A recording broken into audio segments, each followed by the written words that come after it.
Handle से आप लगाते हैं, देश की 26 सरकारी कंपनियां और बेची जाएंगी, 70 साल में जो भी बनाया था वो सब बेच डालेंगे, और मोदी जी सत्ता में ये कहकर आए थे मैं देश नहीं बिकने दूंगा। बिल्कुल ठीक बात है, ऐसा ही कहा था, मुझे भी याद है। मतलब देश में कुछ भी बिकने से नहीं बचने दूंगा, मोदी है तो यही मुमकिन है, स्टॉप सेलिंग इंडिया। नीचे इन्होंने एक ट्वीट को ट्वीट किया, वो ट्वीट डिसइन्वेस्टमेंट से रिलेटेड है, डिसइन्वेस्टमेंट का, ठीक है, क्लियर है। वेदर कवर इंडस्ट्रियल्स, धन्यवाद बहुत बहुत आपका कंट्रीब्यूशन के लिए। तो ये आप देखिए, डिसइन्वेस्टमेंट को लेकर इन्होंने बोला कि ये चीज़ें बेच रही है सरकार, अच्छी बात है, इसमें कोई दो राय नहीं है कि भारत सरकार डिसइन्वेस्टमेंट कर रही है, इसमें कोई दो राय नहीं है, ये बिल्कुल सच है, इसमें कहीं भी गलत नहीं है। लेकिन डिसइन्वेस्टमेंट को देश बेचना कहा जाता है क्या? डिसइन्वेस्टमेंट को देश बेचना कहा जाता है तो चलिए हम थोड़ा सा आपको एक सरकारी वेबसाइट पर ले चलते हैं। अपनी बात नहीं करूंगा मैं करूंगा तो गड़बड़ हो जाएगी, तो मैं सरकारी वेबसाइट पे ले जाता हूं। कौन सी वाली वेबसाइट पे ले जाऊंगा आपको? भारत सरकार के 3 शेर वाली। इस सरकारी वेबसाइट का नाम है department of investment and public asset management, ठीक है, DIPAM.gov.in दिखा रहा हूं मैं आपको, और करीब से दिखा देता हूं, ठीक है, भारत सरकार की वेबसाइट दिखाऊंगा साहब, इसके अलावा नहीं। अब मैं 2009 और 10 की बात करूंगा डिसइन्वेस्टमेंट की। क्या है? Past disinvestment. कौन से फाइनेंशियल ईयर के? 2009 और 10 के। 9 और 10 में किसकी सरकार थी? सोनिया गांधी सरकार थी, मनमोहन सिंह सरकार थी। कितने डिसइन्वेस्टमेंट हुए जरा मैं आपको दिखाऊं तो जरा देख लीजिए। NHPC का डिसइन्वेस्टमेंट हुआ, name of CPSES, NHPC, oil India limited, NTPC, rural electrification, NMDC। कितने हो गए? 1 2 3 4 5, एक साल में 5, ठीक है, सिर्फ 2009 और 10 में। चलिए अब मैं 2010 और 11 में आपको ले चलता हूं, ठीक है, फाइनेंशियल ईयर 2010 एंड 11। ये भी कौन सी सरकार है? सोनिया गांधी सरकार, right. SJVN limited, engineers India limited, coal India limited, power grid corporation of India limited, MOIL, और shipping corporation of India limited. ये बेच मारे इन्होंने। पहले कितने बेचे थे? 5, अब 6 7 8 9 10 11, कितने हो गए? 11। 2 साल में 11 पे पहुंच गई कहानी। चलिए थोड़ा और आता हूं आपके 11 और 12 में, वही सोनिया गांधी सरकार, मनमोहन सरकार। 12 हो गए थे, कितने हो गए थे? 11 हो गए थे, right. Power finance PFC limited and oil and natural gas corporation limited, इन 2 का इन्वेस्टमेंट और 12 13 हो गए, ठीक है साहब। और देखिए और कितने इन्होंने डिसइन्वेस्टमेंट किए, कितनी कंपनियां इन्होंने बेची। अब हम भी कहते हैं कांग्रेस ने भारत को बेचा था। अब 12-13 की बात करूंगा, 2012 और 13 में कितनी कंपनियां बेची। चलिए आ जाइए। NBCC limited, national building construction corporation limited, Hindustan copper limited, NMDC limited, Indian oil India limited, NTPC, RCFL, Nalco, SAIL, ठीक है। पहले कितने हो गए थे? मेरे ख्याल से 13 हो गए थे, 12 या 13 हो गए थे। 14 15 16 17 18 19 20 21, कितने हो गए?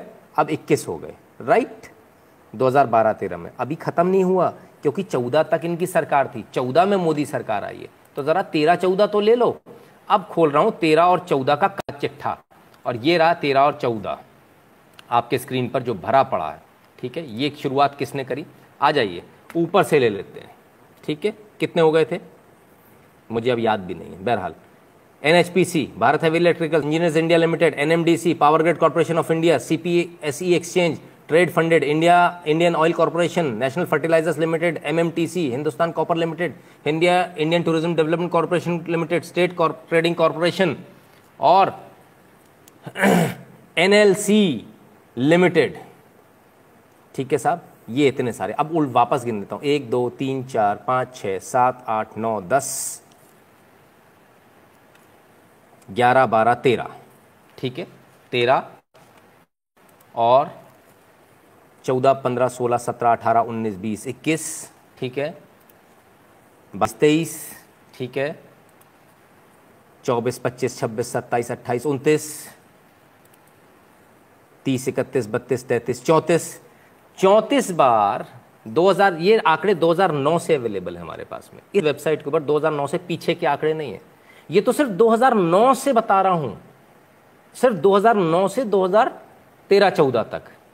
कितनी बार? 34 बार भारत को बेचा है इन्होंने। अगर डिसइन्वेस्टमेंट को बेचना कहते हैं, कितनी हद हो गई, हद है बेईमानी की।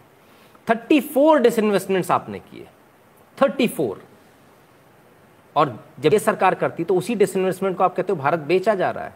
तब आपने तो 34 बार बेचा, सोनिया गांधी सरकार ने तो 34 बार बेचा देश को। तो देश को जवाब देंगे कि 34 बार क्यों बेचा। ये झूठ कब तक चलेगा। एक तरफ आप क्या शिकायत करते हो, रेल में जाते हैं तो सुविधाएं नहीं मिल रही, जब तेजस जैसी ट्रेन चलती है तो क्या बोलते हैं, रेलवे का प्राइवेटाइजेशन हो रहा है।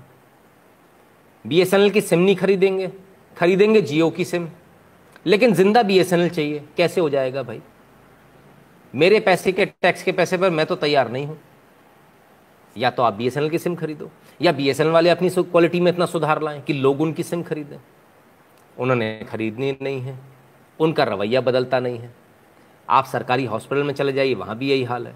जब सब जगह यही हाल है तो लोग क्या बोलते हैं, अरे यार इससे तो प्राइवेट में बड़ा अच्छा है। आप जाइए जियो के काउंटर पर और बस अंगूठा लगाना है आपको, और आपको सिम दे देता है और चालू हो जाती है।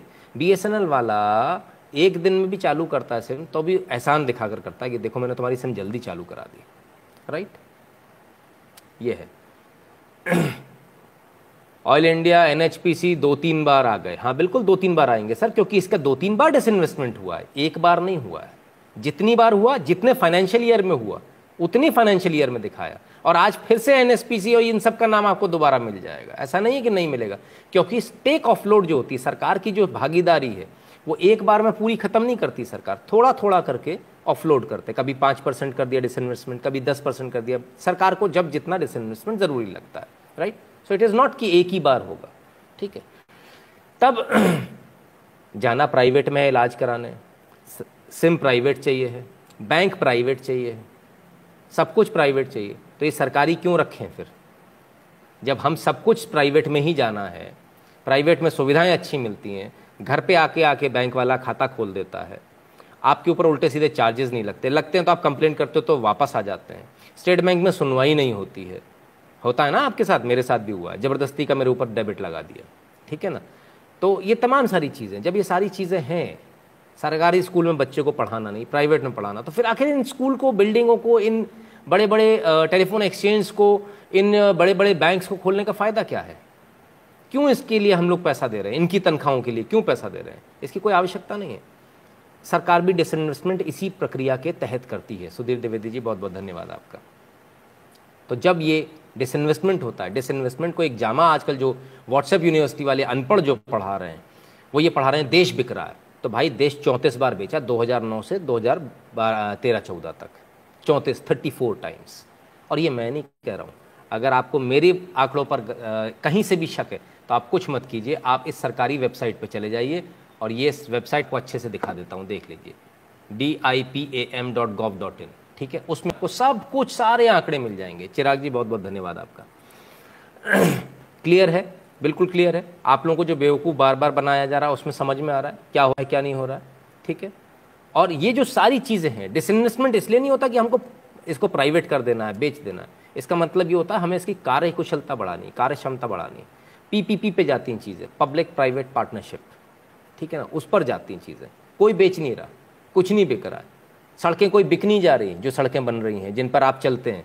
आप एक बात बताइए, सरकारी सड़कें थी तब कैसे चलते थे? 300 किलोमीटर चलने में कितना समय लगता था आपको? 10-10 घंटे लगते थे। आज एक्सप्रेसवे बन गए, आप टोल देते हो, प्राइवेट हैं वो, आप टोल देते हो, लेकिन आप कितनी स्पीड पे चलते हो? 120, 140। वो 300 किलोमीटर चलने में जिसमें आपको 10 घंटे लगते थे, आज कितने लगते हैं? 3 घंटे, 3.5 घंटे, ज़्यादा से ज़्यादा 2.5 घंटे में भी हम लोग कवर करते हैं। तो क्या बेहतर है, उसी खड्डे वाली सड़क पे से जाना? तो फिर ये एक्सप्रेसवे से क्यों जाते हो? अगर आपको एक्सप्रेसवे चाहिए तो आपको डिसइन्वेस्टमेंट करना ही पड़ेगा, आपको प्राइवेट ऑपरेटर्स लाने ही पड़ेंगे, आपको प्राइवेट हाईवेज बनाने ही पड़ेंगे, जो कि 20 साल बाद वापस सरकार के पास आ जाएंगे। आप टेंशन मत रखो, वो जीवन भर नहीं रखने वाले हैं, ठीक है ना। वो पीपीपी पे बने हुए हैं, उनका एक शेड्यूल होता है, एक टाइम पीरियड होता है, जितने टाइम पीरियड पे वो उसे इस्तेमाल कर सकते हैं, उसके बाद उनको सरकार को देना होता है। सोमेश्वरानंद सरस्वती जी बहुत बहुत धन्यवाद आपका। तब बहुत क्लियर है, एकदम साफ हो जाता है कि आपको व्हाट्सएप यूनिवर्सिटी जो पढ़ाती है, व्हाट्सएप यूनिवर्सिटी आपको तमाम सारे व्हाट्सएप पर आपके पास में मैसेजेस आएंगे, जितनी जगह से आपके पास मैसेज आए हों कि मोदी देश को बेच रहा है, ये वीडियो ज़रूर दे दीजिएगा उनको, वापस ले जाकर पकड़ा दीजिएगा, ठीक है ना, उनको भी ज़रा समझ में आ जाए कि भाई देश की जनता बेवकूफ़ नहीं है। यहाँ बहुत सारे लोग हैं जो डिसइन्वेस्टमेंट का मतलब भी समझते हैं और जो डिसइन्वेस्टमेंट के पुराने आंकड़े भी दिखा देते हैं, और वो भी सरकारी वेबसाइट से। ये हम नहीं कह रहे, ये जो वेबसाइट है ये हमने नहीं बनाई, ये वेबसाइट भी कांग्रेस सरकार ने बनाई है। 2009 से इसके आंकड़े हैं, हमारी बनाई हुई नहीं है कि मैंने घर पे नहीं बना दी, ठीक है ना। तो इसको भी बहुत क्लियरली समझने का प्रयास कीजिए। बहुत सारी चीज़ें आपके सामने आएंगी, बहुत सारी चीज़ें इस प्रकार की आएंगी जो आपको बार बार ये बताएंगी कि देखिए देश के अंदर ऐसा हो रहा है, देश के अंदर डिसइन्वेस्टमेंट हो रहा है। डिसइन्वेस्टमेंट को क्या बताया जा रहा है? डिसइन्वेस्टमेंट को बताया जा रहा है जो चीज़ें अच्छी करी जा रही हैं उसको बताया जा रहा है देश बेचा जा रहा है। ये ठीक उसी प्रकार से जैसे जब गोल्डन कोऑर्डिनेटर बन रहा था तब सरकारों ने, जब विपक्ष में बैठे हुए जो लोग थे, कांग्रेस के जो लोग थे, उन्होंने कहा था ज़रूरत ही नहीं है इनकी गोल्डन कोऑर्डिनेटर की।